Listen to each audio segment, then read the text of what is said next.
Som. Testando, testando.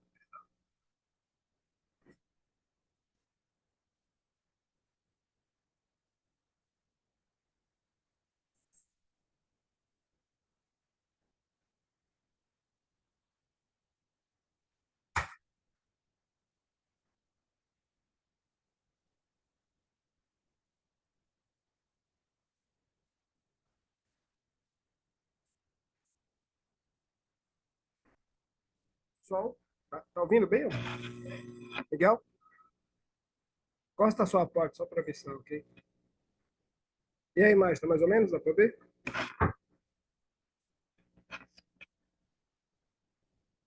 Tá boa, Miguel, a imagem? Tá bom, então é isso. Obrigado.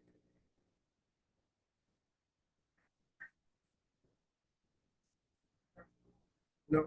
Tá assim, você tá sem hora? Pega aí. E aí, se tá o microfone ligado, senhor. Vai.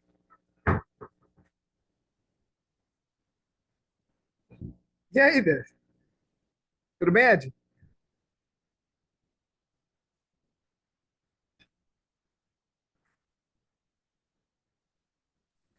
Opa, boa noite. Tudo bem? Tudo certo. O negócio apareceu aqui que eu não sei.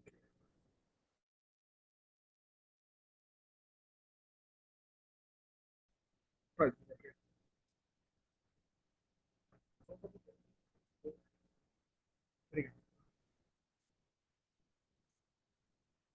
Tá travando um pouco aqui, eu não tô conseguindo ouvir bem. E agora, Ed? Fala aí. E aí, como tá? Tá ruim? Agora eu tô Tá ouvindo. médio? Hã? Agora eu tô ouvindo. A imagem tá travando um pouco, mas eu tô ouvindo. Será que é a internet minha que tá horrível? Será que eu só tá ruim? Agora deu uma melhorada. Tá bom. É que eu não tive que baixar de novo o Zoom e não sei qual é que é. Ele veio, botou aqui todo em diferente, acho que atualizado, sabe? É coisa que eu não sei muito do que se trata. Tô tentando olhar aqui pra ver se eu acho. Apps. Uhum. É, eu também. Eu tive que deslogar do. Eu tive que logar no meu para entrar aqui, que eu abri, tava no do IBQ Educação ainda. Aí na próxima aula acho que eu vou precisar de novo do código, porque eu acabei deslogando sem querer do IBQ Educação. Mas aí sem problema, a gente vê. Demorou. Você vai dar aula quando agora, Ed? Eu acho que é daqui a 2 semanas, se não me engano. Eu acho que é no dia 29. Eu tenho semana, mas acho que dia 29 eu tenho que trocar com alguém, mas não sei. Eu deveria dar aula semana que vem de novo, né? Mas eu vou estar trabalhando. Eu chego em casa umas 8, 8 e pouco, né? Não sei se eu vou conseguir. Mas vamos ver. Você chegou a ler esse capítulo? De Jeremias? É, desse Não li, do não mestre? consegui ler. Ficou vendo? Não consegui. Esse eu não consegui. Porque eu tô com vontade de fazer em cima desse aqui. Eu tô com vontade não. Eu desenrolei em cima desse do Eudine. O texto do Deus Onde Estás é um texto muito sucinto, sabe? E ele Uhum, vai numa vibe meia. Como é que eu posso te dizer? Ele tem uma pegada bem forte do social, que eu acho bacana, né? Mas ele é muito. Não sei se eu achei ele muito ácido, eu não sei se foi isso que eu achei, ou se foi que ele pega só uma vertente, sabe? Eu achei que ele ficou devendo em abrir mais. sei, sei. Eu vou dar uma Aí lida eu peguei. depois da aula. Oi? Acho que eu vou pegar para Não? ler depois da aula também. Ah, legal, legal. Vai ser bacana. Boa noite, Gisele. Boa noite. E aí? Tudo bem? Beleza? Graças a Deus. E aí, tá? Ah, que chique. Há uma luz É o aí quê? atrás de você ou é você mesmo que é a própria luz? Haja luz. E aí, tudo bem? Como é que tá a Júlia? Tudo bem, graças a Deus. É, Tudo numa boa. Só minha máquina que tá fazendo bastante barulho, eu vou desligar o microfone. Mas não tô ouvindo, Mas não. eu tô participando da aula, que eu tô lavando roupa ao mesmo tempo e fazendo janta, mas eu tô participando da aula, tá? Adorando. Não sei se faz sentido pra você. Hã? Ó, não sei se faz sentido, ó. Dá uma olhada. Que? Que isso? É, já? Nossa! Essa também.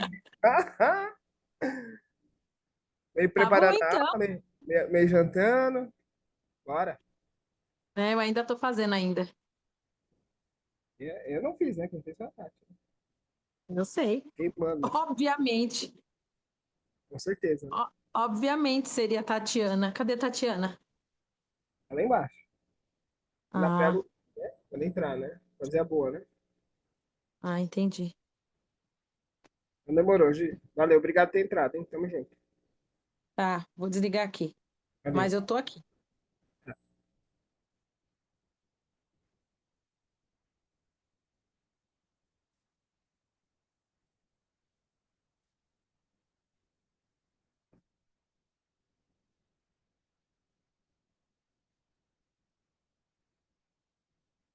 Tá pra comer. Tá tranquilo aí, Ned? Posso comer aqui, né?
Eita, vamos deixar. Né? Quer ficar aqui no colo? Calho.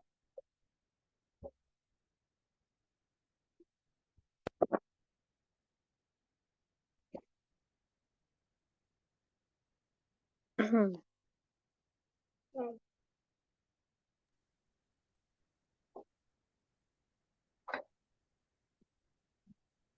Você quer uma folha?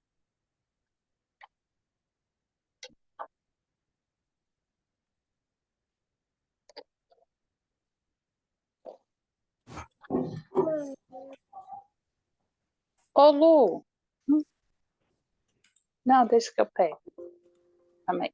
Eita, fica aqui, filho. Um pouquinho.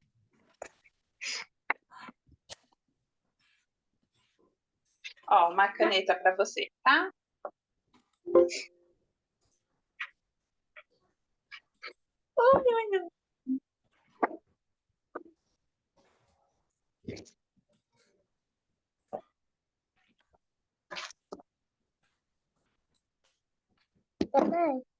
Oi. Essa é a caneta da mamãe, essa é a sua.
Olá, boa noite a todos. Boa noite. Boa noite. Boa noite, Adriano.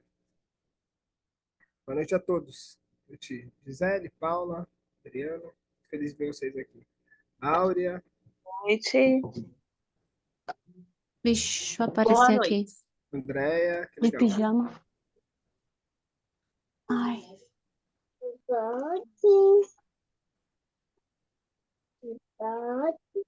Oi, boa noite.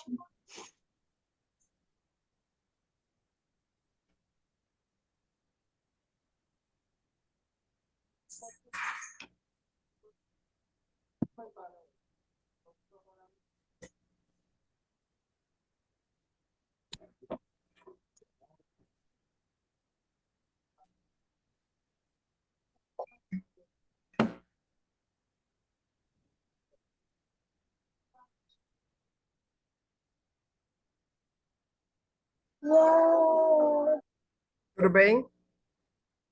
Para quem não me conhece, eu Sim. sou o Anderson. Eu que vou conduzir a aula, a nossa aula. A gente já teve uma aula com o Ed, a gente teve uma aula com o César, André. E hoje chegou a minha vez de tentar alcançar o nível do pessoal aí. Eu estou sentindo que o nível está bem alto. Eu tenho assistido às aulas, tenho gostado muito. E, e é isso.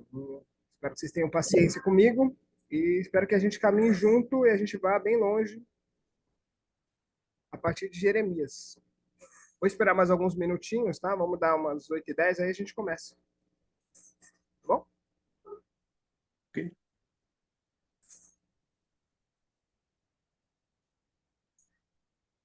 Teve o Alex também dando aula. Nossa, só a gente... Anderson, você passou. Oi. Pode falar. Você passou Jeremias, mas eu acabei não lendo. Então vamos lá no. Vamos firme e forte aí no que você tem. Quando eu vi, eu estava no trabalho e ainda não cheguei em casa. Raquel, né, Raquel? Então, vamos junto, Raquel. Vamos junto, tá bom?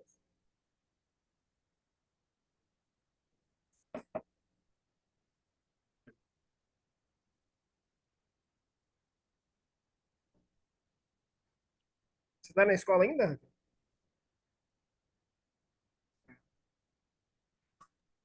Não, eu não tô na escola, eu já saí, mas aí eu vim cuidar um pouco de mim e Tá acabou certo. tendo um atraso aqui. A minha, a minha manicure, a mãe dela tá se recuperando, né? E então ela se atrasou e eu também me atrasei. Então estamos aqui. Daqui a pouco tudo se ajeita. Isso aí. Legal. E paz. Tamo junto, tá bom?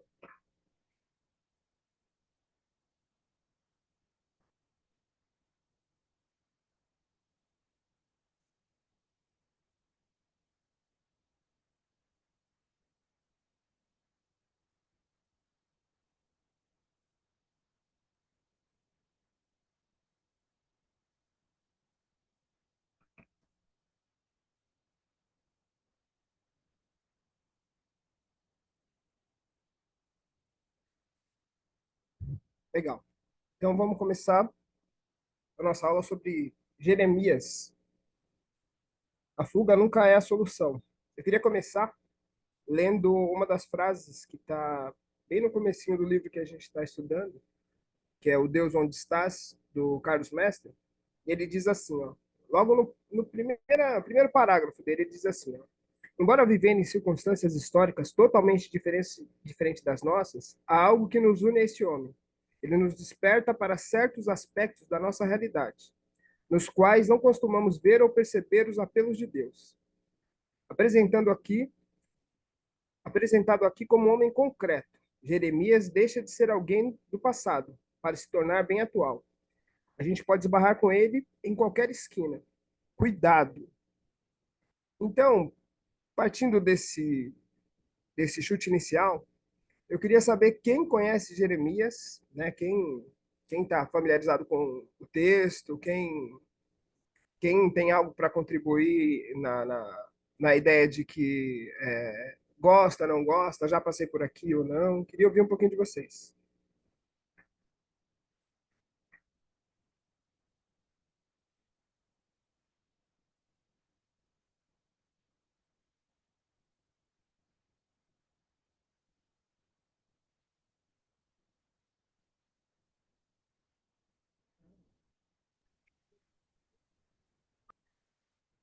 Muito legal, hein? Eu fico muito feliz de ver todo mundo aqui. Assim, eu estou passando aqui hoje e estou vendo que tem muita gente aqui. A Mauri, a Alanis, nossa, que legal. Muito bom ver vocês, de verdade. Se fosse colocar todo mundo aqui na tela. Quase. Mas a minha ideia com o texto que a gente vai dividir hoje, minha proposta é que a gente leia algumas partes de Jeremias e a gente vai comentando um pouco sobre Jeremias, né? Jeremias é um profeta, né? Um dos, na ordem da Bíblia, ele é o primeiro, né? Dos profetas menores, né? O ano dele aqui, ó, ele vive no ano de 609, né? Até 598 a.C.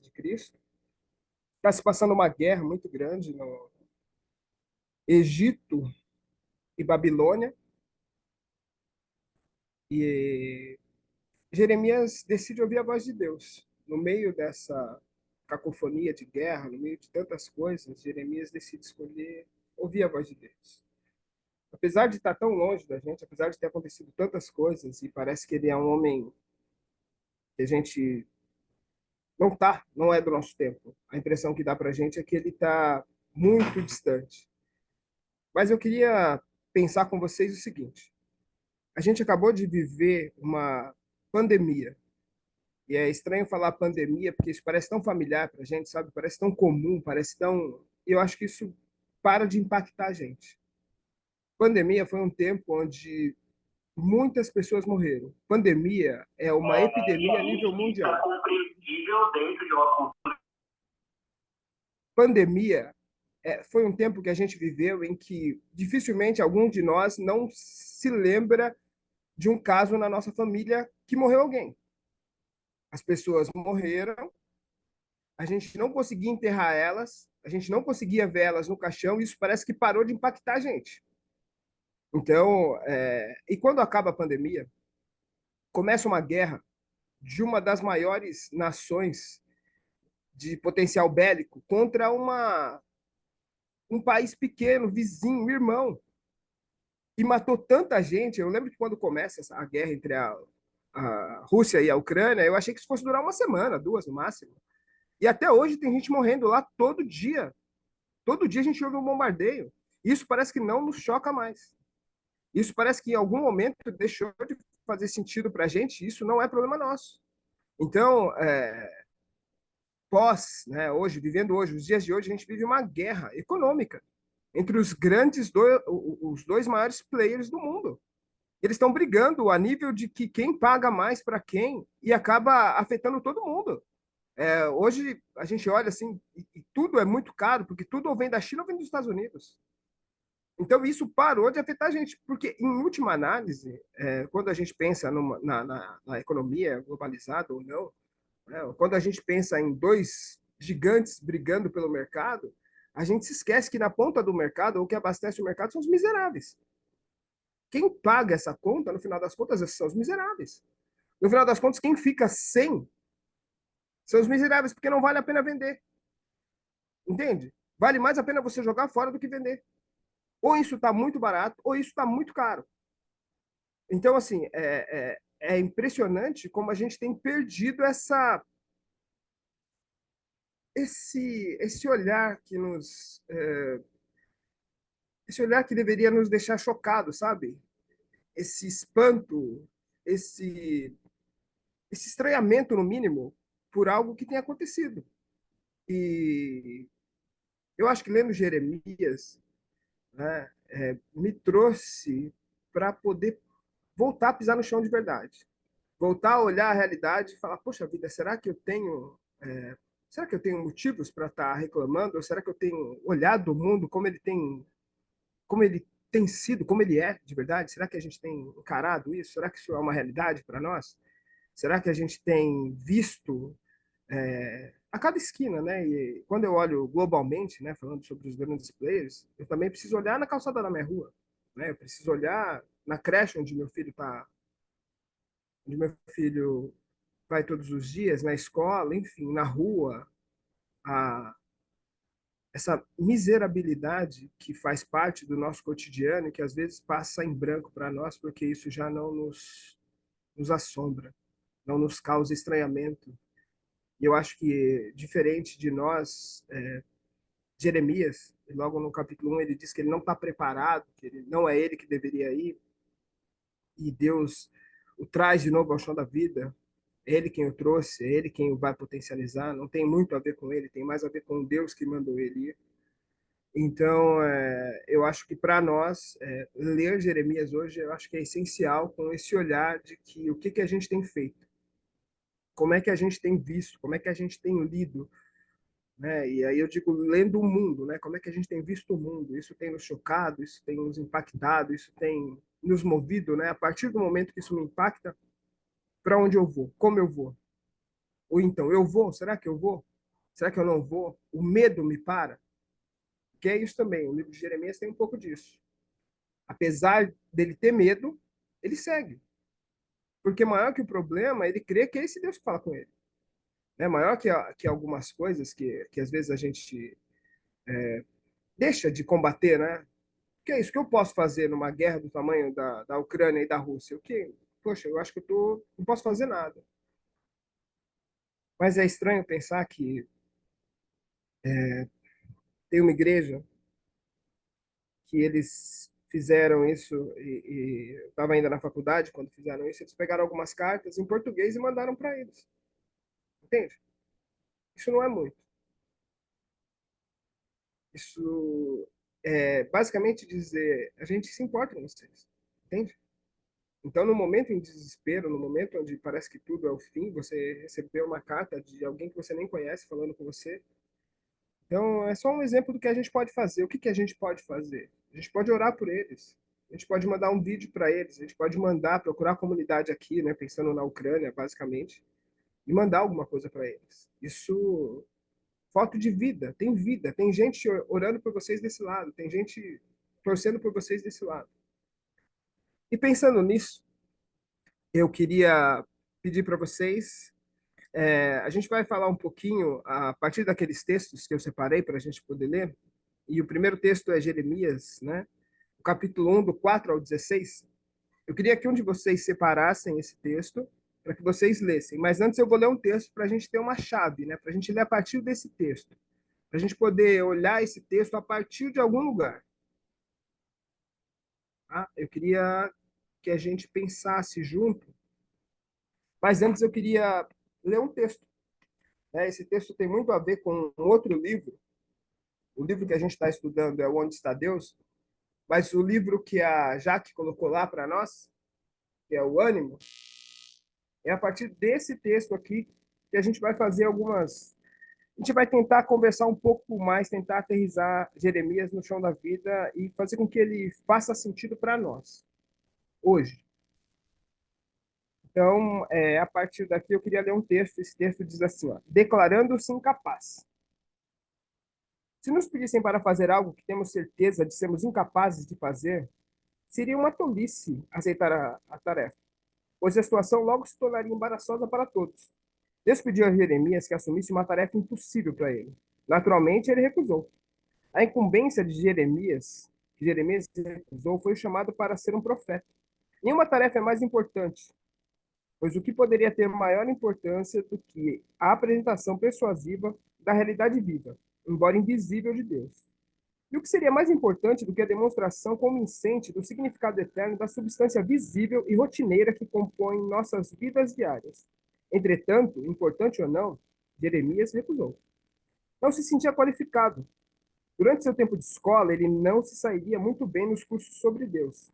Além disso, ainda não havia vivido o suficiente para saber como funcionava o mundo. Ah, Senhor Deus, eis que não sei falar, porque não passo de uma criança. Jeremias 1, versículo 6. Existe um abismo enorme entre nossa avaliação do que somos capazes de fazer e as tarefas para as quais Deus nos chama. Nossos pensamentos sobre o que podemos ou desejamos fazer são triviais. Os pensamentos de Deus a nosso respeito são grandiosos. O chamado de Deus em revelação a Jeremias para ser um profeta é comparável ao chamado do Senhor a cada um de nós para nos tornarmos pessoas. As desculpas que apresentamos são plausíveis. Muitas vezes são declarações de fato, mas, de qualquer forma, são desculpas. E, como tais, são desaprovadas ou vedadas por nosso Senhor, que diz: não digas, não passo de uma criança, porque a todos a quem eu te enviar irás, e tudo quanto eu te mandar falarás. Não temas diante dele, porque eu sou contigo para te livrar.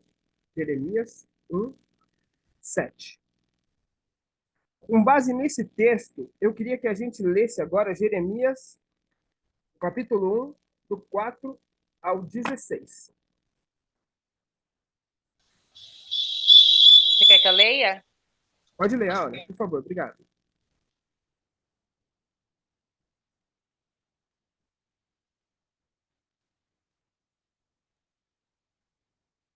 Eu posso ler? Vocês estão me ouvindo ou não? Sim. Tá. Pode ser a Aura ou pode ser você, Raquel. Tanto faz. A Aura tinha pedido primeiro. Então vai lá. Não, foi a colega mesmo, ele confundiu a voz. Ah, pode ir então, Raquel. Perdão. Então, é Jeremias 1, do 4 ao 16, certo? Aí.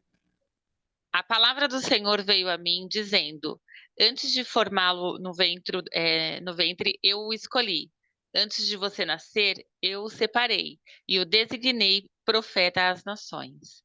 Mas eu disse: ah, soberano Senhor, eu não sei falar, pois ainda sou muito jovem. O Senhor, porém, me disse: não diga que é muito jovem. A todos a quem eu o desculpa, a todos a quem eu o enviar, você irá e dirá tudo o que eu lhe ordenar. Não tenha medo deles, pois eu estou com você para protegê-lo, diz o Senhor. O Senhor estendeu a mão, tocou a minha boca e disse-me: agora ponho em sua boca as minhas palavras. Veja, eu hoje dou a você autoridade sobre nações e reinos, para arrancar, despedaçar, arruinar e destruir, para edificar e para plantar. E a palavra do Senhor veio a mim. O que você vê, Jeremias? Vejo o ramo de uma amendoeira, respondi. O Senhor me disse: você viu bem, pois eu estou vigiando para que a minha palavra se cumpra. A palavra do Senhor veio a mim pela segunda vez, dizendo: o que você vê? E eu respondi: vejo uma panela fervendo. Ela está inclinada do norte para cá. O Senhor me disse: do norte se derramará desgraça sobre todos os habitantes desta terra. Estou convocando todos os povos dos reinos do norte, diz o Senhor. Cada um virá e colocará o seu trono diante das portas de Jerusalém. Virão contra todas as muralhas que o cercam, contra todas as cidades de Judá. Pronunciarei a minha sentença contra o meu povo por todas as suas maldades, porque me abandonaram, queimaram incenso a outros deuses e adoraram deuses que as suas mãos o fizeram. Amém. Eu acho ele um profeta dos dias de hoje. Quando a gente lê, eu acho que assim, me assusta. Como é que o que ele está falando parece que faz tanto sentido com o que a gente passa. Eu queria que a gente pensasse um pouquinho sobre uma ocasião que a gente foi pedido para a gente fazer algo e a gente julgou que a gente era incapaz. A gente nunca achou que a gente ia dar conta daquilo. E mesmo contra todas as possibilidades, às vezes a gente fez, ou às vezes a gente não fez. Eu queria só que a gente imaginasse isso e a partir disso a gente pudesse continuar a nossa aula, mas com isso na cabeça, entende? Existia alguma coisa em algum momento em que você achou que não conseguia fazer? E aqui é interessante pensar que Jeremias ainda é uma criança. Então, Jeremias ainda não tem esse caminhar, esse entendimento total do que é uma guerra devastadora. Apesar dele conhecer a guerra, dele viver num tempo de guerra, onde ora o Egito, né, ora a Babilônia, ora os assírios estão ali em volta deles, ele ainda é uma criança. Desculpa. Então, quando quando ele está aqui conversando e ele entendendo Deus, e uma outra coisa que eu achei maravilhosa no texto é ele falar que vê uma panela e muitas das vezes a gente olha e eu ouço um testemunho do tipo, o fogo pegou fogo no pano de prato lá de casa, meu Deus, e aí a hora que Deus apareceu assim, como um manto, assim, eu joguei a água e apagou. E muitas das vezes a gente ignora esse tipo de coisa, pensando, às vezes, na simplicidade do outro. E aqui existia uma panela fervendo e a água transbordando pelo cabo dela. E Deus significou aquilo de uma maneira que eu acho que é importante a gente pensar como é que o cotidiano nos toca e que dificilmente uma coisa onde a gente deixa o Espírito tocar a gente é casual. Então, a partir desse pensamento, onde nada é casual, eu queria que a gente pensasse junto. Coloca aí, coloca no lugar aí, né, para a gente poder pensar numa coisa que às vezes a gente achou que não dava conta. Às vezes é uma coisa simples, às vezes nem é tão simples assim. Eu penso muito no fato de ser pai, né? Quando o meu menino chegou, eu jamais imaginei que daria conta de uma criança, de educar um menino, de educar, de poder ter diálogos num mundo tão difícil, um mundo tão complicado. Mais para frente, depois passei por desemprego, enfim, é um tempo difícil, né? Eu acho que talvez esse seja um dos maiores desafios que eu tenha tido, foi de ser pai, né? Porque eu acho que ninguém, ou pelo menos eu, com certeza, não estava preparado para ser pai, apesar da minha esposa querer muito um filho. Ela só foi ter um filho depois de mais de um ano da gente junto. Eu sempre quis. E quando ele veio, eu fiquei assustado. E achei que realmente não dava conta. Enfim, mas eu queria que a gente pensasse nisso. Coloca isso aí na cabeça. Vamos ver. Como eu falei, às vezes é uma aula que é complicada de dar, às vezes é uma oportunidade que a gente tem na igreja. E às vezes a primeira vez é sempre muito mais difícil. Até a gente quebrar esse gelo, até a gente chegar lá, parece que é impossível. Eu nunca vou conseguir fazer isso, né? Eu nunca vou conseguir andar de bicicleta, né? Então, são essas coisas, às vezes, que para nós tem uma cara maior do que é. E eu acho que Jeremias, nesse momento, ele tem certeza que ele não vai conseguir. Isso não é para ele. E a partir daqui, com esse texto, eu queria que a gente respondesse algumas perguntas simples, né? Alguma coisa mais aberta, mas simples, né? Eu queria que a gente pensasse e que a gente conseguisse significar um pouco desse, o que é essa conversa, né? De Deus e Jeremias. Como é que a gente enxerga isso? Como é que a gente traz isso para os dias de hoje? Como é que a gente consegue enxergar Jeremias, né? Se alguém quiser dividir comigo um pouquinho, quando lê isso, como é que a gente conseguiria resumir essa conversa? O que é exatamente? Porque aqui tem algumas frases pesadas, né? E alguma responsabilidade logo de cara para ele, né? Eu acho que quando fala sobre dar esse poder para ele, né? É como se falasse com Pedro lá, o que ele liga aqui, o que ele desliga aqui, né? O que ele liga aqui, liga lá em cima, o que ele desliga, desliga aqui. Eu acho umas coisas complicadas e eu acho que, de repente, a gente precisa passar um tempo pensando a respeito disso, né? Então, eu queria que vocês, quem puder ou quem quiser, dividir isso aí comigo.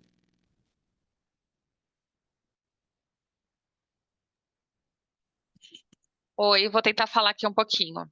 Uhum, Eu acho que a minha experiência foi quando eu estava desempregada e procurando escola, né? Hoje eu sou funcionária pública, mas nessa época eu estava desempregada, não era ainda funcionária pública, e, e me surgiu a vaga de uma para trabalhar no terceiro setor, numa comunidade católica, mas não por ser católica, né? Mas por ser uma instituição que atende de crianças com deficiências intelectuais. E todo mundo falava, o que que você vai fazer lá por conta dessa, como nadar, nadar e morrer na praia, né? Então, eu fui com bastante, como se fala, as pessoas torcendo por mim, né? E eu fui com esse desejo, porque sempre quando eu via uma criança com algum tipo de deficiência, eu sempre pensei, né? Como que eu posso? Eu acho que eu não posso fazer isso. E foi, acho que acho não, a melhor experiência de vida que eu tenho. É, é, eu sei que Deus ali, ele me capacitou mesmo nesse processo, eu atendia 88 crianças com síndrome de Down durante, durante a semana. E foi, acho que, a melhor experiência que eu tive e o retorno que eu fui tendo, assim, daquilo que Deus fez para eles através da minha vida. Eu acredito que Deus ali, ele me capacitou mesmo e me encheu de amor por eles, né? Eu sinto falta de trabalhar com eles hoje, que hoje eu só trabalho com educação infantil.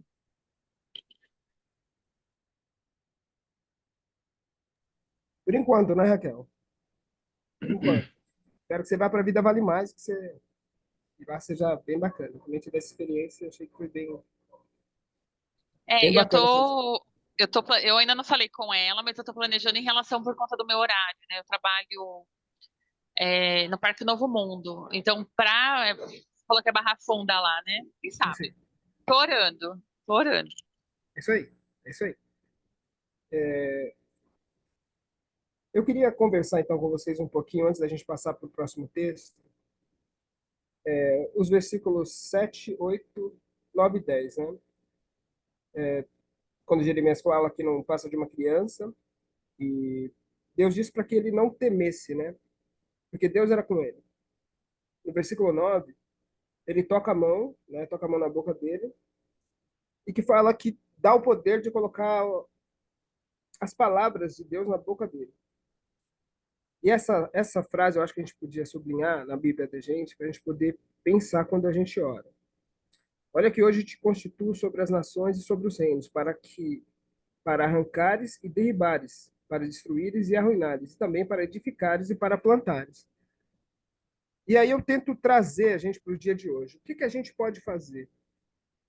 A pergunta é: o que a gente pode fazer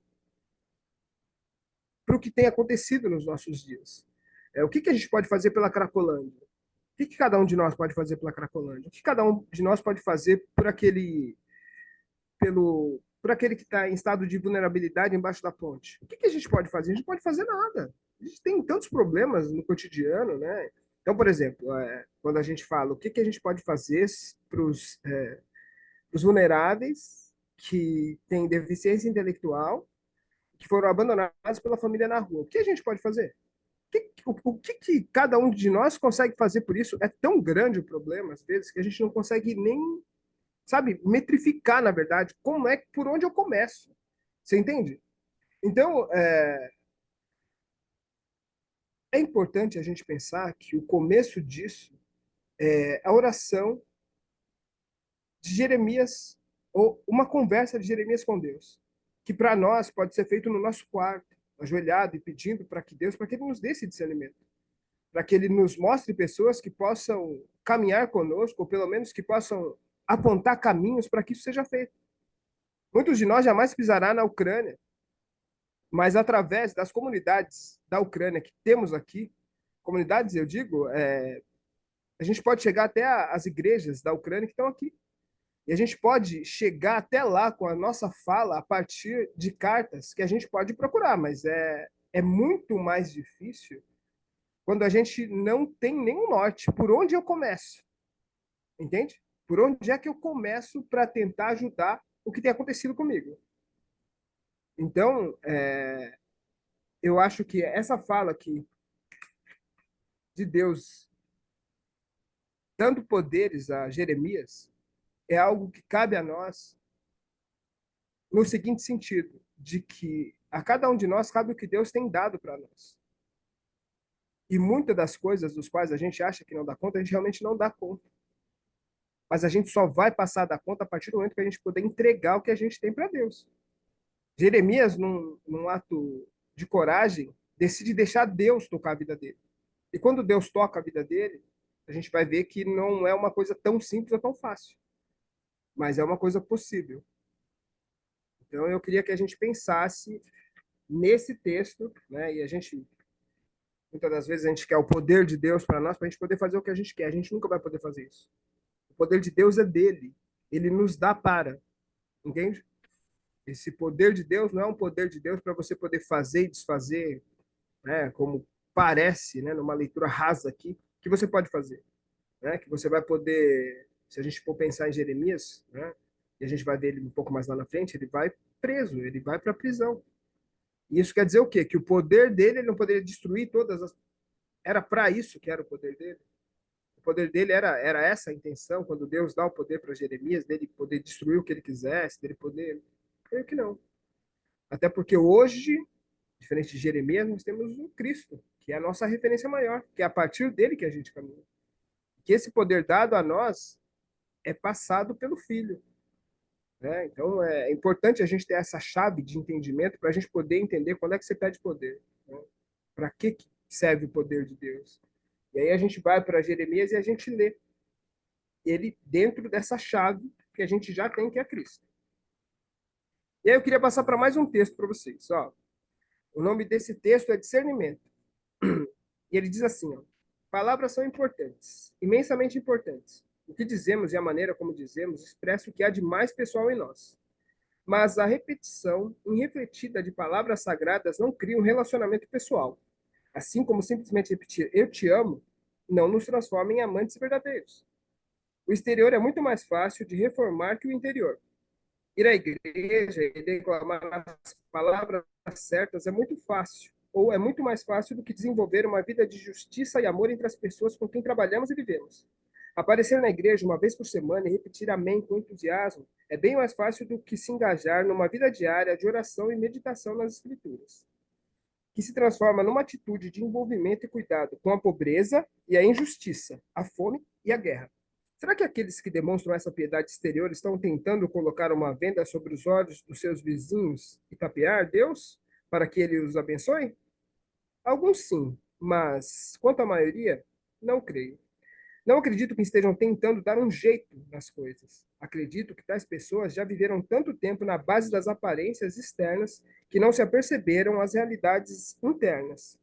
Vivemos numa cultura onde um começo é muito mais atraente que uma dedicação longa e persistente sem fraquejar. Imagens são importantes. Começos são importantes.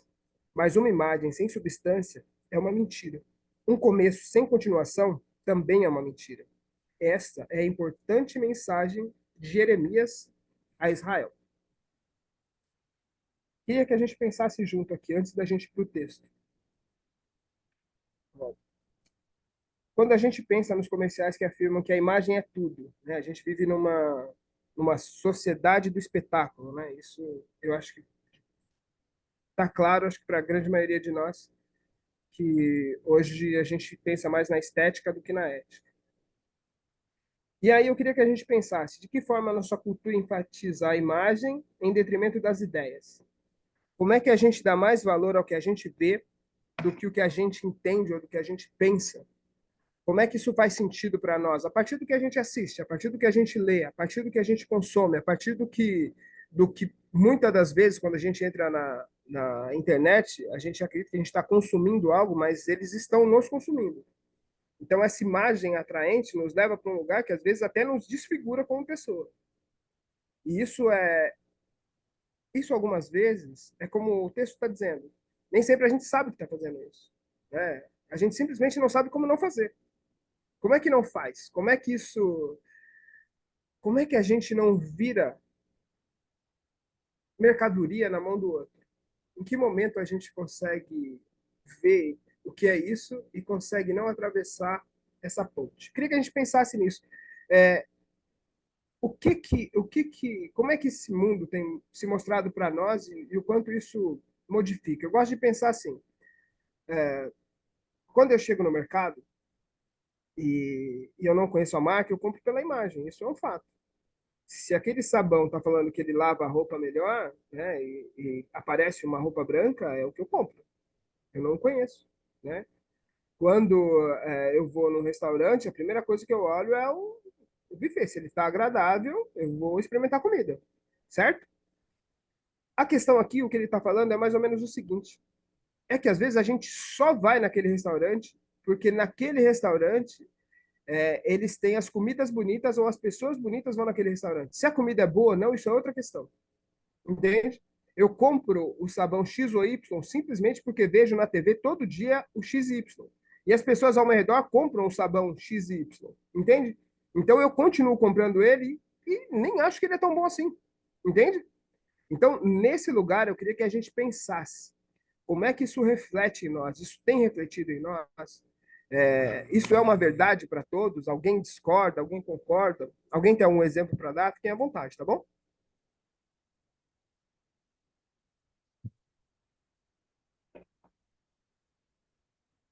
Um de cada vez, tá? Meu irmão, como é que é teu nome mesmo? Anderson. Ô, Anderson, boa noite a todos.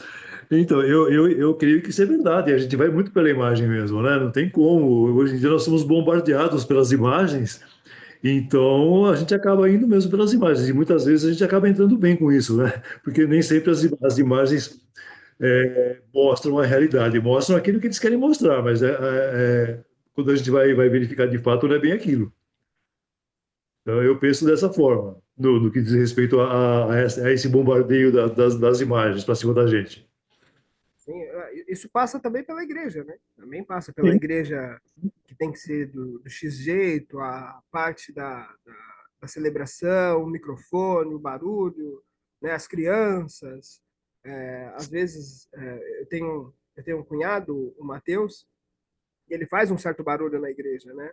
Então, onde eu levo ele, as pessoas o conhecem. Mas nem sempre gostam, porque é isso. Eu estou aqui e aqui é um lugar onde eu preciso ter silêncio. Né? Eu estou aqui, mas é um lugar onde eu preciso ter concentração para entender o que o pastor está falando, ou para poder ouvir a música que eu vim para ouvir. E às vezes é isso, essa chave, né, de entendimento, às vezes até de poder entender que o outro não tem opção. Né? No caso do Mateus, ele não tem opção de ficar quieto, porque ele tem essa deficiência intelectual, né? E como irmãos a gente se aceita, né? E de novo, talvez a igreja ali onde o silêncio existe, muitas vezes o que faltaria é só o espírito, para a gente poder aceitar outras pessoas. Né? Então, no dia que você tiver com o seu filho pequeno e ele chorar, você vai se sentir constrangido de estar lá por causa do silêncio. No dia que você tiver gripado, você vai se sentir constrangido em ter que espirrar. Né? Então, é um pouco disso também, né, para as nossas igrejas, né, para a gente poder refletir também o que, que no que Jeremias aqui está pensando, né, ou no que o texto nos faz pensar que faz sentido nas nossas vidas. Então, é um pouco disso. Mais alguém quer contribuir? Obrigado. Dori, né? Obrigado. Dorival. Dorival, obrigado, Dorival. Mais alguém? Tem alguma psicóloga? Sei lá.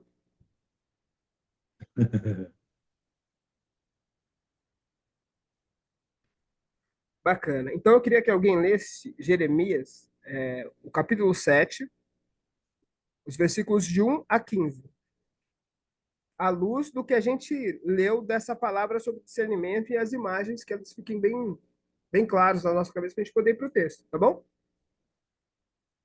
É o capítulo 7, versículo de 1 a 5.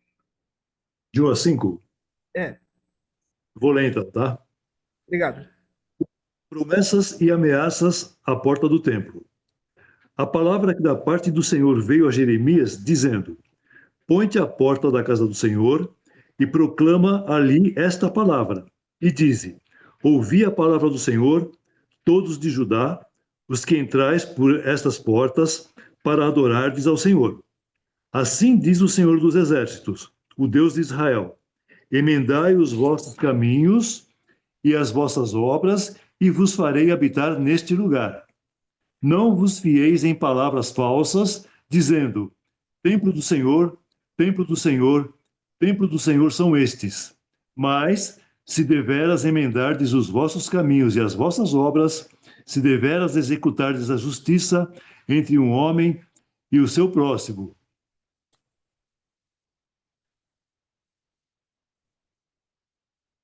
Parei no 5. Até o 15.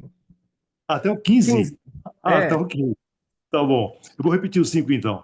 Mas se deveras emendardes os vossos caminhos e as vossas obras, e se deveras executardes a justiça entre um homem e o seu próximo, se não oprimires o estrangeiro e o órfão e a viúva, nem derramar de sangue inocente neste lugar, nem andares após outros deuses para vosso próprio mal. Então eu vos farei habitar neste lugar, na terra que dei a vossos pais desde os tempos antigos e para sempre. Eis que vós confiais em palavras falsas, que para nada são proveitosas. Furtareis vós, e matareis, e cometereis adultério, e jurareis falsamente, e queimareis incenso a Baal, e andareis após os outros deuses que não conhecestes. E então vireis, e vos apresentareis diante de mim, nesta casa, que se chama pelo meu nome, e direis: somos livres para praticarmos ainda todas essas abominações? Tornou-se, pois, esta casa, que se chama pelo meu nome, uma caverna de salteadores aos vossos olhos? Eis que eu mesmo, vi isso, diz o Senhor. Mas ide agora ao meu lugar, que estava em Siló, onde ao princípio fiz habitar o meu nome, e vede o que fiz por causa da maldade do meu povo Israel.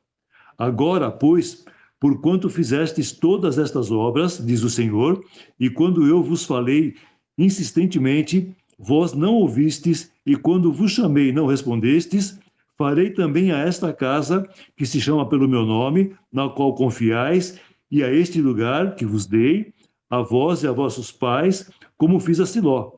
E eu vos lançarei da minha presença, como lancei todos os vossos irmãos, toda a linhagem de Efraim.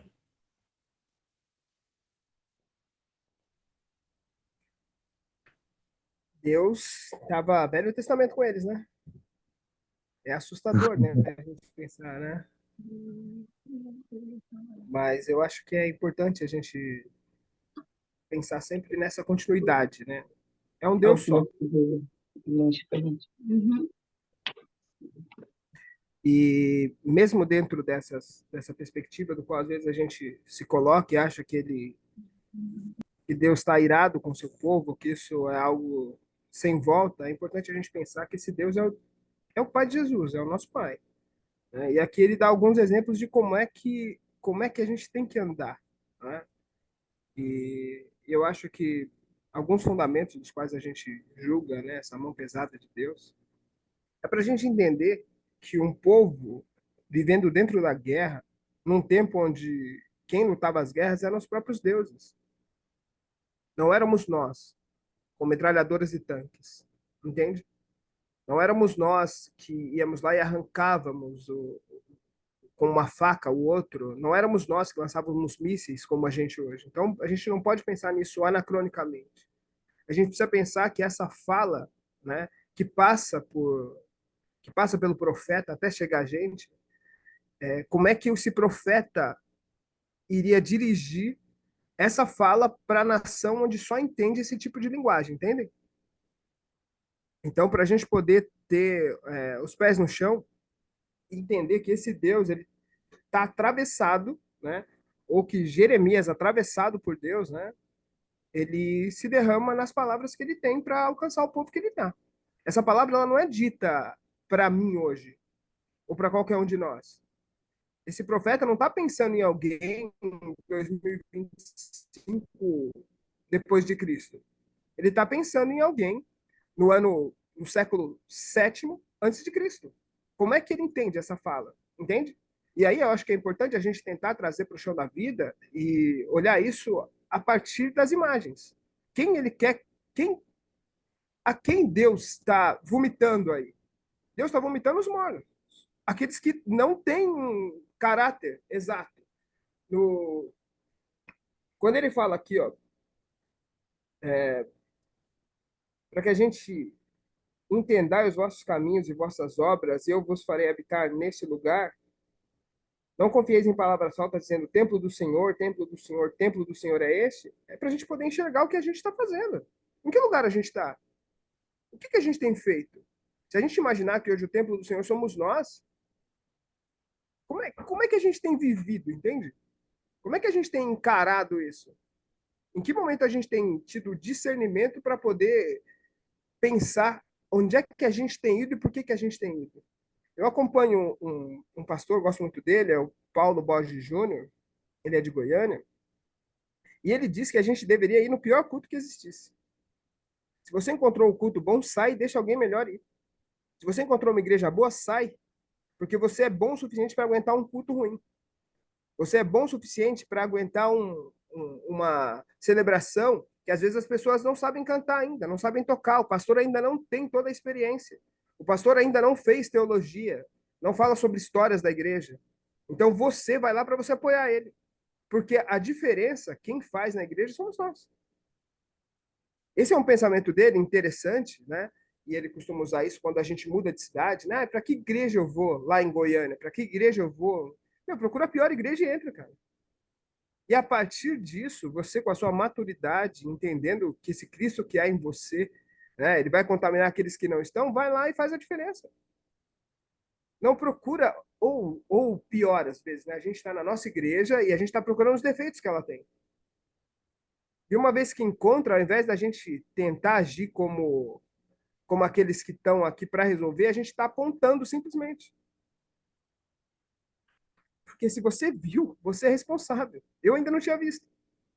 É verdade, né? O som está invertido. Aquela caixa, se tivesse virado para a esquerda aqui, ela pegaria o fundo da igreja. É, mas o pessoal parece que não vê. Não, mas você viu e você é a igreja. Entendeu? Hoje o pastor ele errou a data. Ao invés de ele falar, sei lá, ao invés dele falar, ele inverteu um livro, né? Ou falou que estava em Coríntios 1 e está em Coríntios 2. Nossa. E aí para nós isso é o fim, porque você sabe e o pastor não sabe. Então, é nesse lugar onde eu acho que a gente precisa se colocar, a gente precisa entender, a gente precisa se posicionar e entender que nós somos a resposta a essa pergunta. Se nós encontramos o erro, somos nós. Não nos fazemos de alguém a imagem de alguém perfeito. Entende? Tentando trazer a ideia para as imagens e para a gente poder olhar, não nos fazemos de alguém melhor que o outro simplesmente para a gente poder estar na mídia, simplesmente para a gente poder estar junto. Então, queria que a gente pensasse um pouco nisso para os dias de hoje, para a gente trazer isso aqui para agora. Eu queria fazer uma pergunta aberta para nós, para quem se sentir à vontade, para a gente poder pensar aqui, ó, quais eram as palavras falsas em que os israelitas confiavam e por que elas eram atraentes? Com base no texto que a gente leu.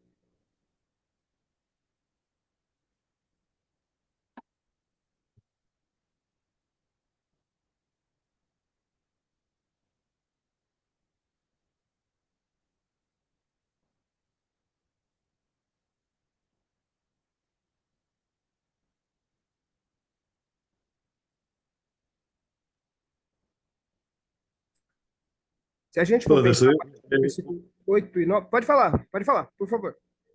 olhando assim o texto, parece que o Jeremias ele não cita essas palavras, ele deixa no ar, né? A gente não tem como saber exatamente quais são essas palavras, né?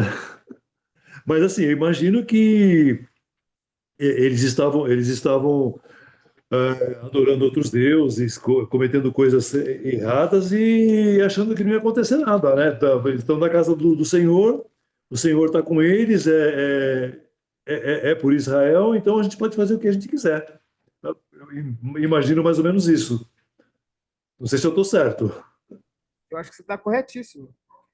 Se a gente for pegar o final do 9, e eu acho que isso é importante para a gente, de novo, olhando o texto que a gente leu, falando sobre interior e exterior, e quando ele diz aqui, ó, deixa eu ver se eu acho ele aqui na.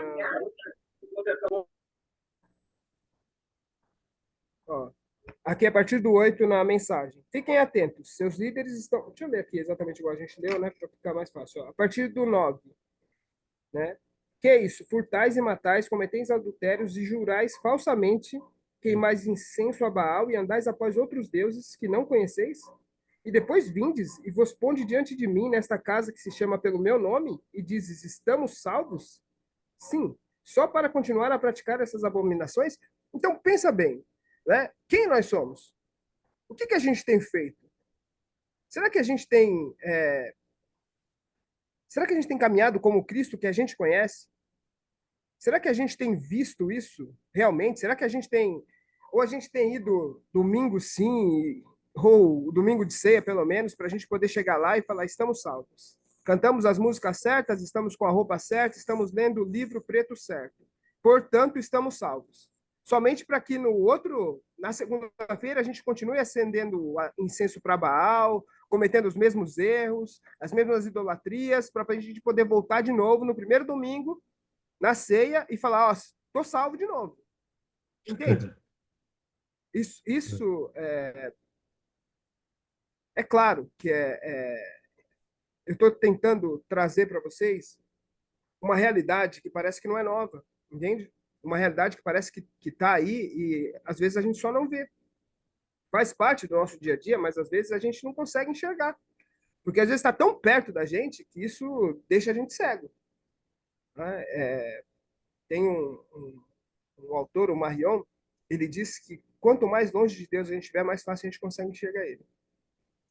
E no princípio foi difícil para mim entender isso, mas se a gente for pensar na estátua do Cristo Redentor, de qualquer lugar que a gente olhar lá do Rio, a gente consegue enxergar. Mas quando a gente estiver embaixo dela, a única coisa que a gente consegue ver é um pedaço de pedra. Entende? A gente não consegue ver ela inteira. Então, Deus é tão grande, tão majestoso, que é necessário a gente ter um distanciamento dele. A gente pensar em Cristo, né? Cristo se esvazia para poder enxergar o Pai. Ele precisa ser menor no sentido de se esvaziar, para que ele caiba dentro de um corpo humano, para que a partir dali ele consiga nos mostrar o caminho que é enxergar o Deus que é o Pai dele. Então, muitas das vezes a gente não enxerga porque a gente está dentro da igreja. Né? Então, isso impede, às vezes, a gente de ver os nossos erros e a gente facilita para a gente olhar os erros dos outros. Eu acho que Jeremias sendo usado por Deus aqui para o seu tempo, para o lugar onde ele está, do jeito que ele está, falando para eles no primeiro momento, a palavra que atravessa os tempos, né? A palavra viva da Bíblia que nos alcança hoje é essa, né? Dizendo para nós que é necessário para nós mais do que uma vez ao domingo, é necessário que a gente se coloque, né? Que a gente se prostre e a gente consiga se enxergar como parte do problema também, né? Isso vai facilitar a gente olhar os outros também, que passam por problemas que não são iguais aos nossos, mas as dores são sempre iguais. É nesse lugar.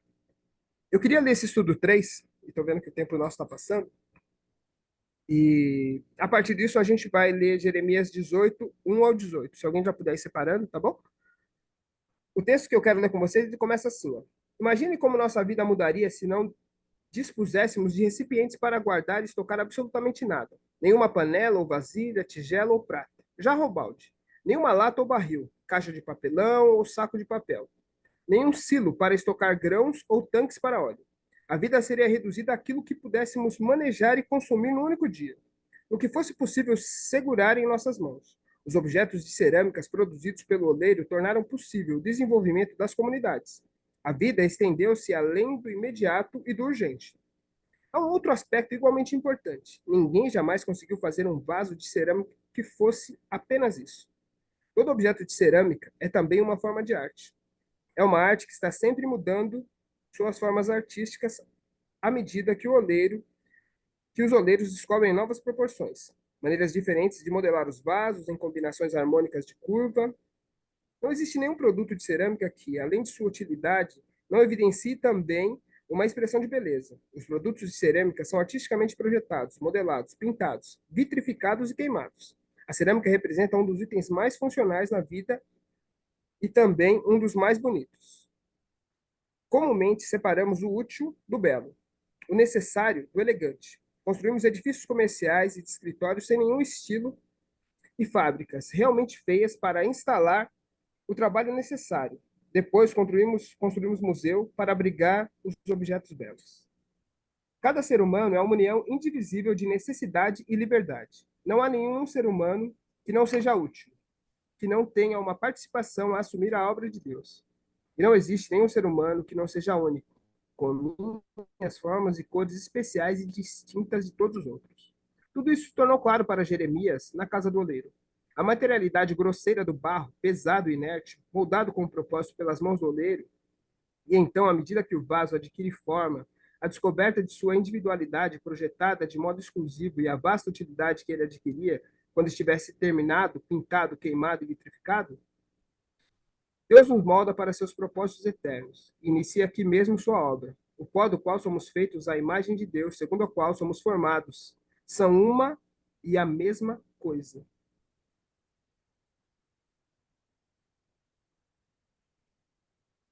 A palavra de Deus, o que Deus tem para nós, parece que é difícil a gente entender. E somos feitos para alguma coisa. O propósito está em nós. E aí eu queria atravessar Jeremias e tentar chegar no Novo Testamento. Quando o Espírito derramado sobre nós, que nos convence da verdade, que é o que nos traz a esse tempo de poder estudar a Bíblia, ele nos respeita como indivíduos, nos trata como um vaso, né, como vai dizer Paulo lá na frente, um vaso que não tem um fim em si mesmo. É como se a gente fosse um objeto que não desse conta do que a gente tem dentro de nós. Eu acho que isso é importante a gente reconhecer e talvez a gente se valorizar a partir desse espírito que escolheu estar em nós. E muitas das vezes a gente olha o tempo e fala, poxa vida, hein, cara, a impressão que dá é que Deus morreu por nada. Mas Deus morreu por cada um de nós aqui. Deus escolheu a cada um de nós para fazer o que ele poderia fazer melhor, mais rápido, mais bem feito. Mas ele escolheu cada um de nós para que a gente possa dar continuidade a essa boa nova que se inicia quando Cristo volta. E pensando nisso, pensando nessa beleza e nesse propósito para nós, como é que como é que a gente consegue enxergar esse mundo a partir dessa chave, desse lugar onde a gente olha o tempo, onde a gente pensa que muitos de nós não somos dignos de fazer algo, ou não somos dignos nem de caminhar, falando dessa proposta, né, de Boa Nova. Queria que a gente pensasse um pouquinho no que cada um de nós às vezes já encarou algumas coisas às vezes que eram maior que nós. Lá atrás a gente pensa como é que a gente não conseguiu, mas aqui eu queria pensar que às vezes a gente encarou alguma coisa que fosse muito mais perigosa, muito mais grandiosa, né? E aí talvez a gente caia nesse lugar de novo, né, para a gente poder pensar no que Deus tem feito através de nós, que às vezes valha mais do que nós mesmos, né? Então, penso muito sobre essa semente que a gente vem jogando, né? E muitas das vezes a gente nem vê isso florescer. A nós cabe jogar a semente, né? A Deus cabe trazer vida. Mas eu acho que alguns de nós podem pensar nisso, né? E de repente até trazer um testemunho para a gente. Como é que isso já alcançou vocês? Isso já alcançou? Vocês já se sentiram pequeninos diante da grandeza de um Deus maior que nós e que já fez coisas através de nós, apesar da nossa pequenez? Se alguém tiver algum testemunho, alguma fala para dividir com a gente, eu gostaria.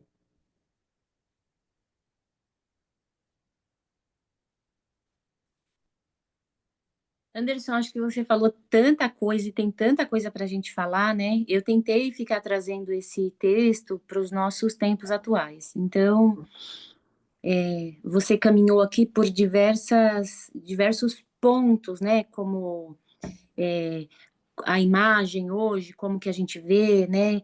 Essa fala sobre não confieis, eu já perdi aqui o texto agora, que fala sobre palavras falsas, sobre sermos partes do problema.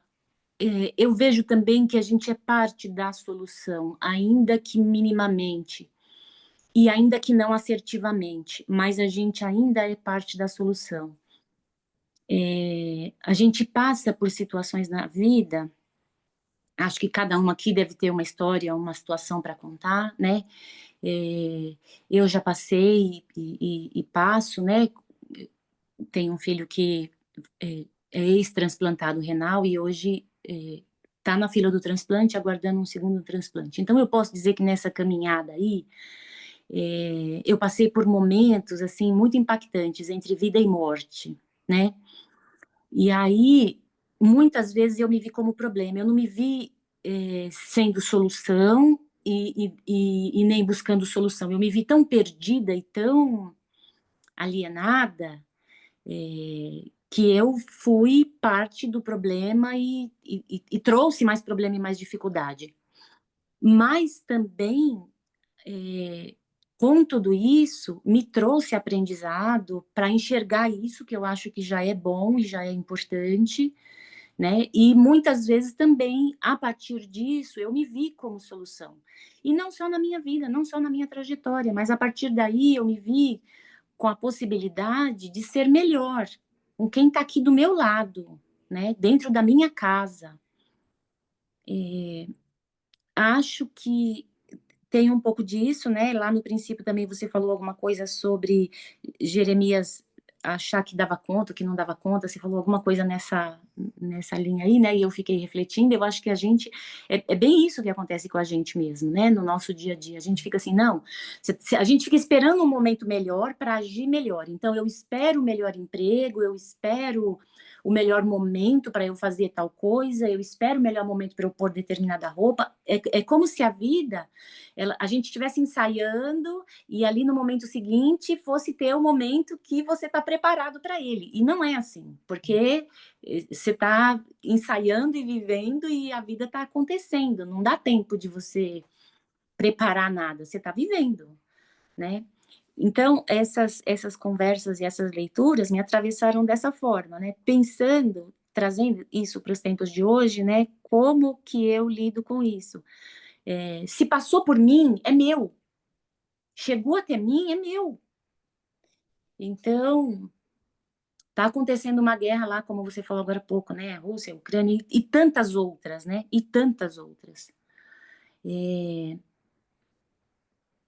tenho uma amiga, já não falo com ela há algum tempo, mas uma amiga vietnamita que ela falava que ainda há poucos anos, quando eu estive com ela, eles ainda passam por situações de pisar em bombas dos anos, acho que 70, 60, né? Ou mais. A gente não tem como se preparar, a gente só tem como viver, não tem jeito, não dá para fugir. É aqui e é agora. Nós estamos fazendo esse estudo aqui. Eu tenho que te responder aqui agora. Não dá para eu estudar, achar a melhor resposta para eu te dar amanhã. É aqui e é agora. E a gente pode fazer melhor. A gente sempre pode fazer melhor, né? Partindo daqueles com quem a gente se relaciona, né? Que está mais próximo da gente, né? Então, quem é meu primeiro próximo, né? Depois de mim mesma, né?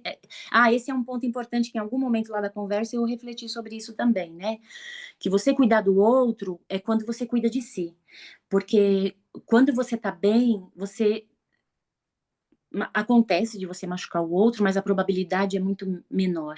Então, quando você tá bem e você encontra com o outro consegue receber em você acolhimento, ele consegue receber de você uma série de coisas que ele não receberia se você não estivesse bem.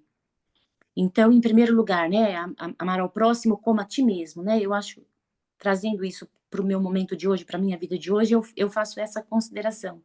Então, como que é esse amar a mim mesmo, né? É quando eu me cuido, né? É quando eu olho para a minha saúde mental, é quando eu olho para essas coisas.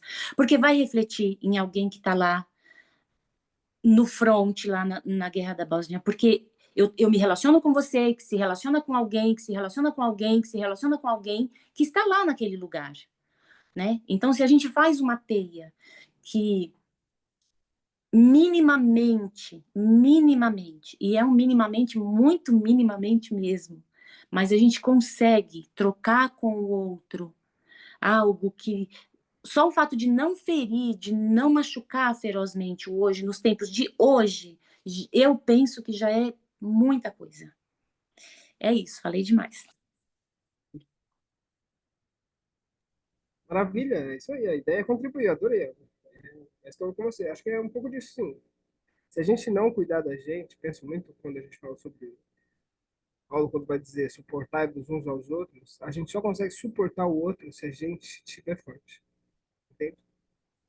É por isso que eu gosto muito de pensar, o corpo da igreja ela precisa estar forte para que ele possa suportar os de fora, né? Então, quando penso nessa ideia de que a gente está maduro e aí a gente pode fazer missão, e a gente pode sair, a gente não precisa ir todo domingo na igreja, mas só quando a gente estiver forte o suficiente, né? Porque tem dia que a gente só quer chorar e orar e quer encontrar os irmãos e ser colocado no colo. E também não tem nada errado disso. Então, eu acho que é nesse Eu tempo sou que a gente igreja em qualquer precisa. lugar, né? Eu sou igreja em qualquer lugar. Eu sou igreja em casa, eu sou igreja na rua, eu sou igreja na padaria onde eu vou, eu sou igreja no trânsito aonde eu estou. Eu sou igreja a todo momento, né? Eu sou igreja, inclusive, quando eu topo de cara com aquele alguém que eu detesto, né? Que eu não suporto e que é alguém que realmente é insuportável. É isso aí, mas Tive acho que é que um pouco disso mesmo. Mas isso precisa de maturidade, entende? Porque é isso, porque é mais fácil a gente ser falso, você entende? É mais fácil a gente ser imagem, entendeu? Do que às vezes abraçar e beijar e perguntar, tá tudo bem? E a pessoa falar, hoje não tá. Você fala, mas também você merece, né, mano? Isso é insuportável. E aí a gente abraça, beija e a gente fala assim, você quer tomar um café? Né? Então, é nesse lugar onde a gente precisa ter maturidade, às vezes, para entender que não cabe a mim. Por mim, eu realmente ignorava. Mas o Deus que há em mim, né, que também, por vezes que eu fui insuportável, teve gente que me aturou, que me aturou. Portanto, é necessário que hoje eu também ature. E não é uma conta tão redondinha assim como parece, né, numa fala. Mas às vezes você já fez. Às vezes você já abraçou e já beijou porque você é de abraçar e beijar. E aí você falou, nossa, mas esse cara, meu, se eu parar para pensar o que ele já fez, né? Se eu parar para pensar o que. E você não parou para pensar, você simplesmente fez o que você sempre faz com todo mundo. E eu acho que é nesse lugar, né, que a gente vira igreja, né? Nesse lugar onde a gente faz porque a gente faz. Né? Abraço e beijo porque eu abraço e beijo, e aí eu oro com todo mundo porque eu oro com todo mundo. É um pouco disso. E aí, eu tô vendo que são 9h10, eu vou ler os textos, e aí a gente vai. Tem mais 3 textos para mim ler, e aí a gente volta, se der para a gente chegar e fazer os links com os textos de Jeremias. Nesse estudo 4, ele chama Honestidade, e conta uma história da Rose Lewis, que ela tornou-se a primeira mulher a cruzar a linha de chegada da Maratona de Boston. A coroa, a coroa de vivas, né? Todo mundo gritando. Ela era completamente desconhecida no meio esportivo. Um feito inacreditável, uma vitória na prestigiosa Maratona de Boston, logo na primeira corrida. Então alguém notou suas pernas, músculos flácidos, celulite. As perguntas começaram a surgir. Ninguém a havia visto durante os 15 quilômetros do percurso. A verdade surgiu. Ela havia se incorporado à corrida nos últimos 2 quilômetros. Houve imediatamente um interesse generalizado em Rose. Por que ela teria agido assim, sendo que com certeza a verdade apareceria e ela seria descoberta? O desempenho atlético não pode ser falsificado. Não pode ser falsificado. Mas ela nunca admitiu sua fraude. Repetidamente, Rose afirmou que correria outra maratona para provar sua capacidade. Entretanto, ela nunca o fez. O entrevistador concluiu que ela realmente acreditava haver corrido integralmente a maratona de Boston e ganhado. Ela foi diagnosticada como uma sociopata. Rose mentiu com convicção e, naturalmente, sem qualquer problema de consciência. Nenhum senso de realidade quanto ao que seria um comportamento certo ou errado, aceitável ou inaceitável. Ela parecia radiante, normal e inteligente, mas não havia nenhum senso normal que atribuísse coerência às suas atitudes sociais. Lendo a respeito de Rose, pensei em todas as pessoas conhecidas que desejam atingir com sucesso a linha de chegada, mas usando desperteza, arranjam uma forma de não correr a maratona. Comparecem à igreja aos domingos, cheios de sorriso, participam da celebração, mas não há vida pessoal que as conduza a isso, ou que resulte dessa participação. Ocasionalmente envolve-se em atitudes espetaculares e públicas de amor e compaixão. São plausíveis e convincentes, mas no final não correm a corrida, confiando em ocasiões difíceis, orando durante as horas de solidão, raiva e sofrimento. Não tem nenhum senso do que realmente seja religião. A classificação apropriada para tais pessoas seria religiopata. Ninguém se torna humano, como Jeremias o era, posando com uma atitude de vitória. Foram suas orações ocultas mais persistentes que o levaram à integridade humana e à sensibilidade almejada por nós. O que fazemos em secreto determina a nossa sensibilidade e honestidade em público. Antes da gente partir para outro texto, eu queria que a gente pensasse sobre 3 experiências de oração que são realmente memoráveis, o que elas apresentam em comum para nós.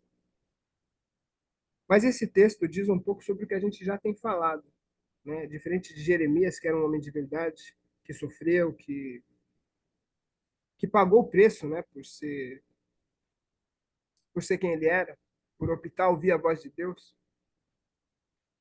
Será que a gente também tem ouvido? Será que a gente tem feito? Ou será que a gente só tem apontado o dedo para aqueles que não têm feito? Enfim, eu queria que a gente pensasse um pouco sobre isso.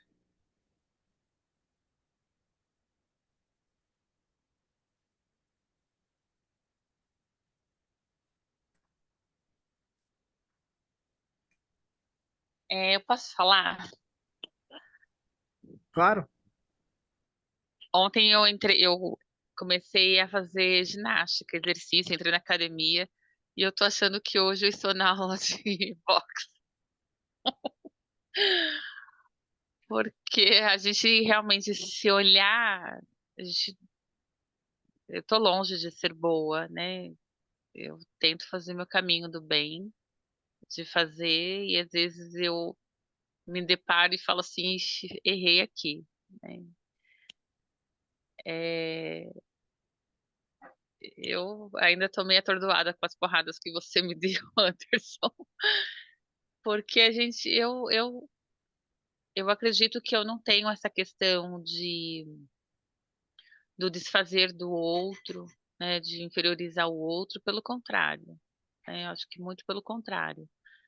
Mas é, eu sei que eu tenho que aprender muito, né, muito. E eu lembrei, quando você estava falando, eu lembrei de uma pregação do pastor Claudinho, numa noite antes da pandemia, inclusive, né, uma noite de batismo, e que ele disse assim, o batismo, ele não é para falar assim, olha, a pessoa está formada. O batismo é para que nós possamos entender que a pessoa está entrando na educação infantil, que é um aprendizado, é um processo.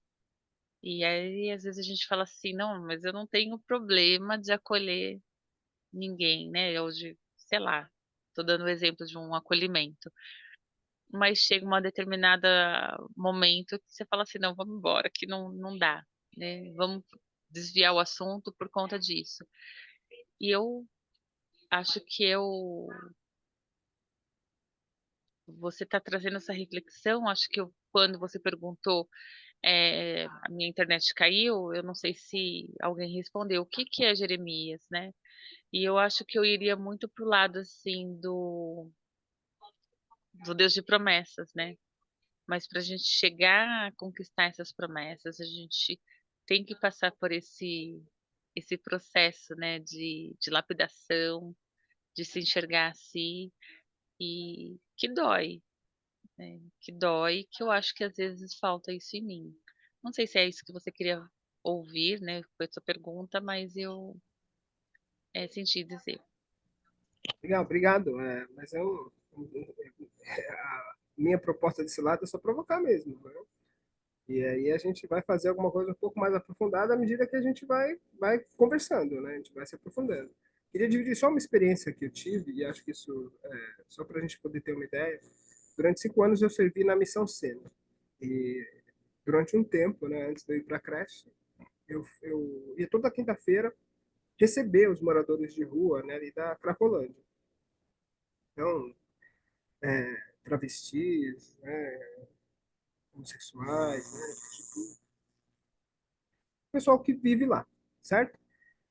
Me lembro de uma vez de estar abraçando, né, porque a gente precisa receber eles de verdade. Então, você toca na mão, aí uns outros te abraçam e tal. E as primeiras vezes, para mim, foi muito difícil, né, por causa do cheiro. Eles não têm um cheiro agradável, eles moram na rua, né? Alguns, eles não têm um banheiro e tal, enfim. E me lembro de pessoas também que entraram, ficaram lá uns 5, 10, 15, 20 minutos e foram embora. né? Ou foram para dentro, foram distribuir comida porque não aguentaram o cheiro. E o que eu estou tentando passar para vocês? Tem lugares onde a gente pode ir, tem lugares onde a gente não pode. Tem lugares onde Deus tem chamado pessoas, por exemplo, às vezes, no caso, para estar abraçando um morador de rua, que eu não consigo fazer. Mas eu consigo tocar um violão que você não consegue tocar. Entende? Eu tenho facilidade de direcionar uma palavra que às vezes a gente não consegue. Entende? Eu não consigo orar. Né? Eu consigo só chorar com a pessoa. Entende? E tudo bem. Entendeu? Eu não consigo orar, não consigo, mas eu tenho hoje bens que eu posso partilhar. Eu posso te ajudar a financiar essa viagem que você quer fazer. Entende? E tudo bem. Não existe um jeito certo, né? A sua pergunta, quando você fala, né? Qual é a resposta certa, né? Eu acho que a resposta certa é a gente estar, falei isso pro meu filho hoje, né? A gente poder caminhar, né? Nesse mundo em pé, mas muitas vezes a gente poder gritar alto em pé, mas tendo a consciência que a gente tem que estar ajoelhado, entende? Porque às vezes o que dá voz para o outro é a nossa oração em casa, que nos potencializa a poder dar voz para o outro no lugar que a gente precisa estar. Eu estou de pé aqui hoje porque já tive muito tempo ajoelhado. Mas se você me olhar de perto, você vai entender que eu ainda estou ajoelhado. Eu caminho de joelhos para que Deus possa me potencializar quando eu estiver de pé. Então, em que lugar? Onde Ele me chamar. Agora, todo lugar, Anderson? Não, não é todo lugar. Quando a gente pensa no Paulo Capelletti, né, que fundou a Missão Sena, ajudou a fundar a Missão Sena, fundou a Missão Sal, ele teve 49 pessoas, moradores de rua, morando na casa dele, junto com a esposa e filhos. É para todo mundo? Entendeu? Não é para todo mundo. Né? Mas isso quer dizer que ele é mais santo do que o outro? Não, não necessariamente. Entende? Quer dizer que Deus chamou ele para uma missão e te chamou para outra. Né? Qual é a sua missão? Talvez essa seja a pergunta. Talvez esse entendimento de Jeremias lá no começo, no capítulo 1, quando ele fala que ele não tem condição de fazer nada, porque ele ainda é uma criança, né? E ele não tem. Isso é para nós. E como é que a gente cresce? Pensando no que o Claudinho falou. Se entregando, né?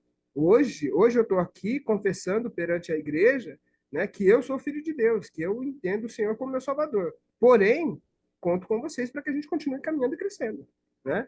Então, Jeremias, quando se entrega para Deus e deixa ele usar, ele está exatamente nesse caminho que a gente está falando sobre propósitos diferentes, mas por uma finalidade igual. Tá bom? Eu acho que é mais ou menos isso. Mas obrigado, Raquel. Eu acho que é muito importante a gente estar discutindo isso até para a gente poder pensar, porque parece que todo mundo é Jeremias, não é? Não somos todos Jeremias, né? Não somos, e tudo bem com isso, né? Mas é importante ter esses testemunhos de Jeremias na Bíblia para a gente poder entender que a gente também é capaz de fazer um pouco mais do que a gente tem feito. Vou para o Eu estudo posso 4 e falar? vou tentar fechar o 5. Tá bom? Alguém quer falar? Pode falar. Pode falar, Gi. Quanto a isso do lugar, é uma coisa muito, muito de Deus mesmo. Eu trabalhei muito tempo com essa questão de morador de rua, com um grupo de amigos aqui de Itapevi, né? Você até me ajudou algumas vezes a distribuir no final do ano. E a gente trabalhou bastante tempo com eles, e eu nunca tive problema em estar perto deles e compartilhar com eles, e abraçar e orar com eles. Nunca tive problema quanto a isso. Mas em contrapartida, eu fiz uma única vez um serviço desse dentro do hospital, e era uma ala infantil. E eu não tenho condições de ficar dentro de um hospital infantil, principalmente. Foi uma experiência que eu falei, Senhor, não é para mim, porque foi muito punk. Eu não tenho estrutura, não tenho capacidade para estar ali e ver aquelas crianças em situações tão, tão difíceis. Então, assim, às vezes a gente acha que não é capaz, a gente não é mesmo capaz de tudo, não. E o Senhor, ele capacita em determinadas situações, ele sabe onde ele pode colocar a gente. Claro que, assim, orfanato é um lugar também bastante difícil. A gente também já foi em alguns, né? É difícil também. Eu já fiz um trabalho voluntário durante um tempo num orfanato onde 80% das crianças eram HIV positivo. Então, só que a gente não sabia exatamente quais eram as crianças, porque todas elas eram tratadas, né? E também não, eles não deixavam a gente saber exatamente para que não houvesse nenhum tipo de preconceito, essas situações. Mas também é um trabalho difícil, porque você vê bebês, essas coisas, né? Vê eles lá sem pai, sem mãe, abandonados. Então é um trabalho um pouco difícil. Até da última vez que nós fomos no Lar Batista da Tiradentes, que a gente foi, né? Que eu fiquei sentada num sofá com um no colo, eu agarrei e fiquei com ele no meu colo. O Anderson até falou: você veio para servir ou você vai ficar sentada? Eu falei: eu tô servindo bem, eu tô sentada, que ele queria assistir, eu vou assistir. Era o que tinha para eu fazer naquele dia. E às vezes a gente acha que não, mas isso é servir também. Mas é um trabalho com criança, é bastante difícil, é muito difícil. Então, tem situações que Deus sabe onde pode colocar a gente, tem uns que Ele sabe que a gente não pode nem chegar perto, porque não tem estrutura. É verdade. E normal, né, gente? Isso não é um defeito, não é um problema, né? Normal, normal. Às vezes até é ruim a gente tentar abraçar tudo ao mesmo tempo agora e acaba não fazendo nada. Isso é outro problema também, Exatamente, né?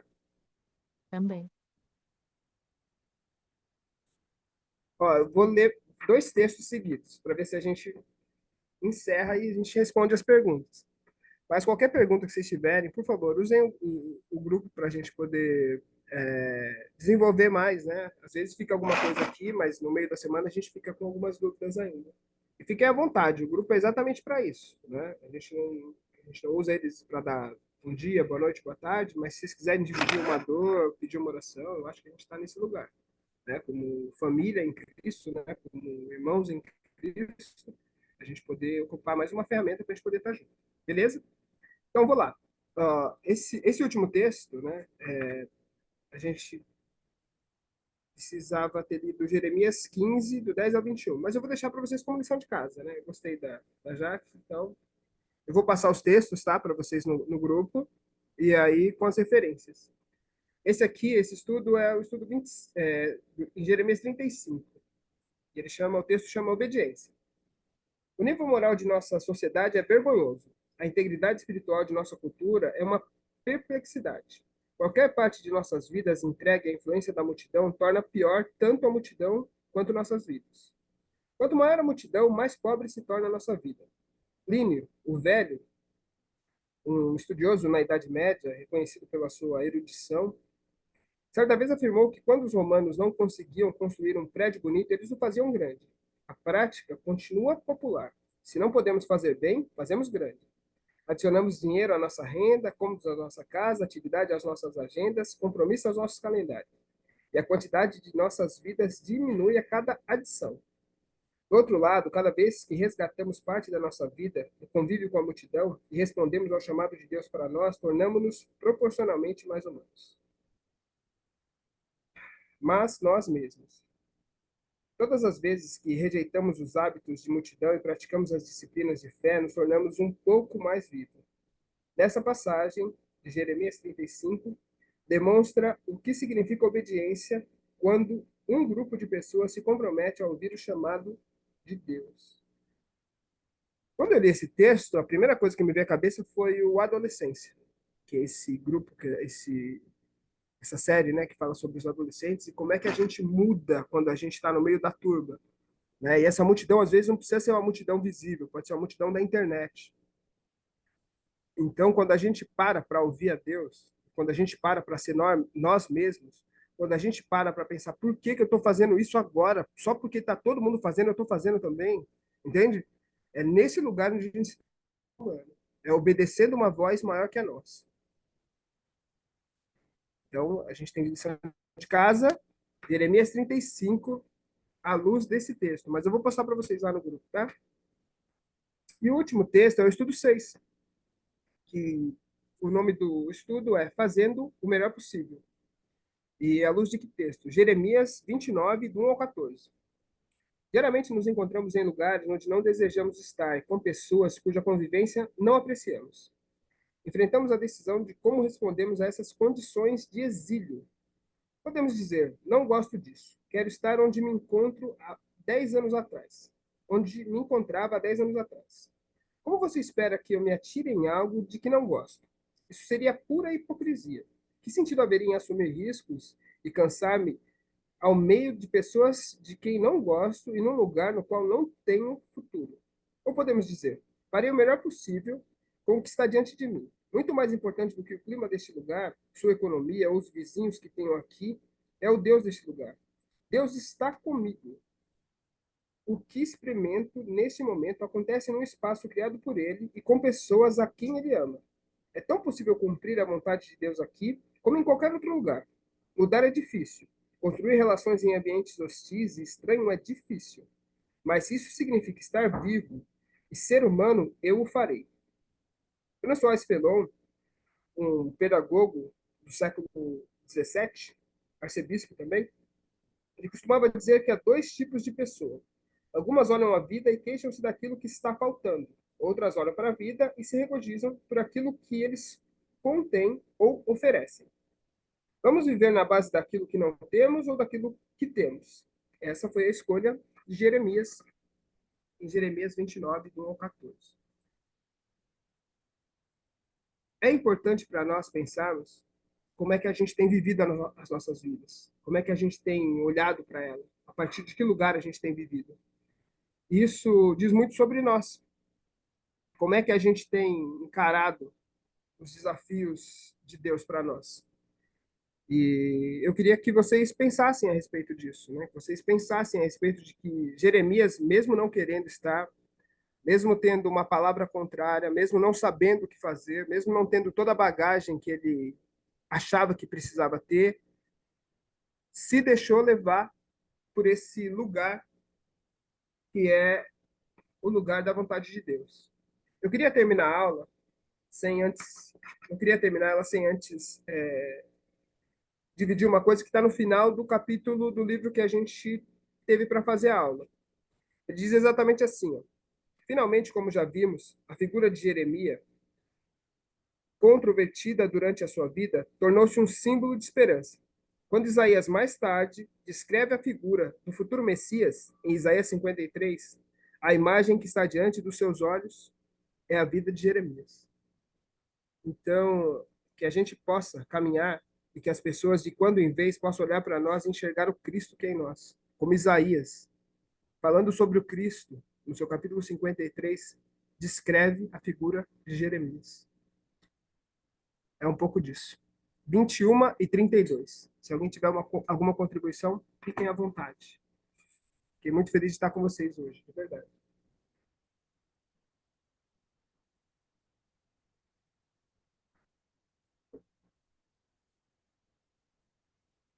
Gente, obrigado. A aula foi maravilhosa. A gente chegou quase no horário. Acho que semana Anderson, que vem de novo. A Jaque. oi, por favor, você pode disponibilizar esses textos lá no grupo? Vou disponibilizar, Jaque. Ah, tá bom, obrigada. Tá bom? Obrigado, Jaque. Obrigado por estar com a gente aí. Tá bom? Vamos tirar Obrigado, foto? Andréia, Paula, Adriana, Pamela, Lucinete, Amauri. Você quer dividir alguma coisa, Pamela? Ô, Jaque?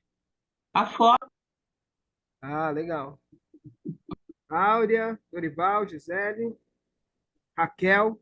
Muito bom ter vocês. De verdade. Muito Obrigada. obrigada. Obrigado a vocês. Vou digerir isso até semana que vem. Vamos Muito conversando no obrigada, grupo. viu, Anderson? Ah, obrigado a Tá bom. vocês. Deus abençoe. Amém. Se vocês puderem abrir a câmera, a gente vai... Tirou a foto, Jaque?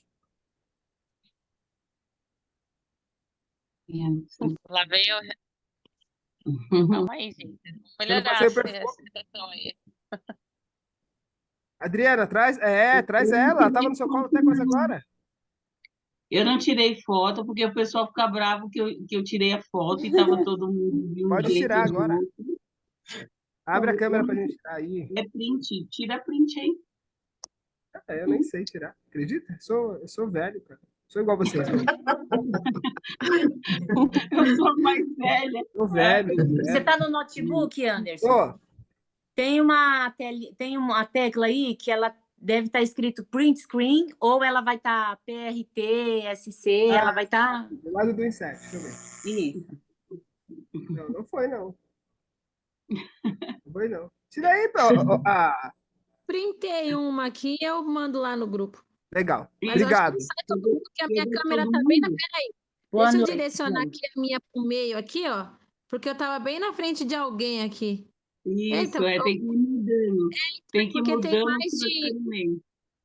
Tem mais tem mais gente do que Aí você espaço. sobe um pouquinho, tira o print, aí desce, senão fica sempre uma pessoa na frente.